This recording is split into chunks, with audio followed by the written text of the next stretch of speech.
পবিত্র রমজানুল মুবারককে 3টি ভাগে ভাগ করা হয়েছে। প্রথম 10 দিন রহমতের। এই সময়ে আল্লাহর অফুরন্ত রহমত বর্ষিত হতে থাকে। আমাদের অস্তিত্ব জুড়ে আল্লাহর রহমত ছাড়া এক মুহূর্ত বাঁচার উপায় নেই। তবে পবিত্র রমাদানে প্রথম দশকে রহমতের বারিধারা আরও প্রবল বেগে বইতে থাকে। এতে সিক্ত হয়ে মুমিন বান্দারা পরকালে সুউচ্চ আসনে আসীন হতে পারেন।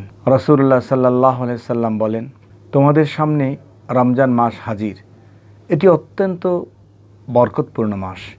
এ মাসে রোজা আল্লাহ তাআলা তোমাদের উপর ফরজ করেছেন। এ মাসে রহমতের দরজাগুলো উন্মুক্ত হয়ে যায়, জাহান্নামের দরজাগুলো বন্ধ করে দেওয়া হয় এবং বড় বড় শয়তানকে আটকে রাখা হয়। এ মাসে এমন একটি রাত আছে যা 1000 মাস অপেক্ষা উত্তম। যে লোক এ রাতের মহাকল্যাণ থেকে বঞ্চিত থাকলো, সে প্রকৃতিই সব কিছু থেকে বঞ্চিত ব্যক্তি। মহাবরকত ও মহাকল্যাণের মাস মাহে রমজানে বেশি বেশি দোয়া দরুদ পাঠ, তওবা, ইস্তিগফার ও প্রার্থনার মাধ্যমে আল্লাহর রহমতের ভাগীদার হওয়া যায়। রমজান মাসের প্রতিটি মুহূর্ত মহান আল্লাহর বিশেষ রহমতে পরিপূর্ণ। রোজা পালনের মধ্য দিয়ে মুমিন বান্দারা আত্মিকভাবে নিজেদের গড়ে তুলতে সক্ষম হন। তাই আল্লাহ তাআলা রোজাদারদের জন্য পবিত্র রমজান মাস তার রহমতের দরজা অবারিত করে দেন। রমজানে রোজাদার আল্লাহর কাছে যত চাইবে আল্লাহ ততই দেবেন। যে বান্দা আল্লাহর কাছে চায় আল্লাহ তার প্রতি সন্তুষ্ট হন, আর যে চায় না তার প্রতি অসন্তুষ্ট হন।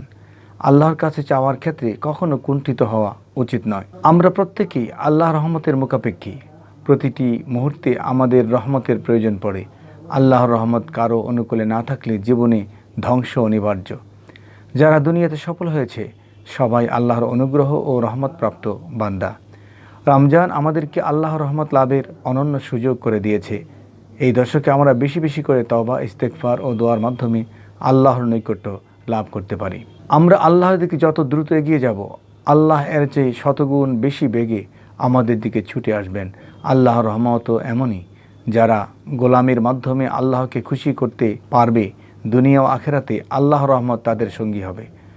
আর কারো জীবনে আল্লাহর রহমতের বারিধারায় সিক্ত হওয়ার সুযোগ হলে এর চেয়ে সৌভাগ্যবান আর কিছুই নেই। রমাদানে এই সুবর্ণ সুযোগ পেয়েও যারা কাজে লাগাতে পারবে না, তারা বড়ই হতভাগা। তাদের এই হতভাগ্য নিয়ে আল্লাহ রাসূল সাল্লাল্লাহু আলাইহি সাল্লাম আক্ষেপ করেছেন। হাদিসে এসছে যে রমজানে তার গুনাহ ক্ষমা করতে পারল না, তার চেয়ে হতভাগ্য আর নেই। আমরা অনেকেই হেলায় খেলায় রমাদানের সময়গুলো কাটিয়ে পরবর্তী সময়ে আফসোস করি। সে আফসোসের কোনো ফল হয় না। রমজান মাত্র শুরু হয়েছে। আল্লাহকে পাওয়ার সাধনা পুরোদমে শুরু করতে হবে এখন থেকেই। যথাযথ হক আদায় করে রোজা পালন করত, এই প্রতিজ্ঞার মাধ্যমে শুরু হোক আমাদের রমাদান। এতে পরে আমাদের আর আফসোস করতে হবে না। আমরা হতভাগ্যদের অন্তর্ভুক্ত হব না।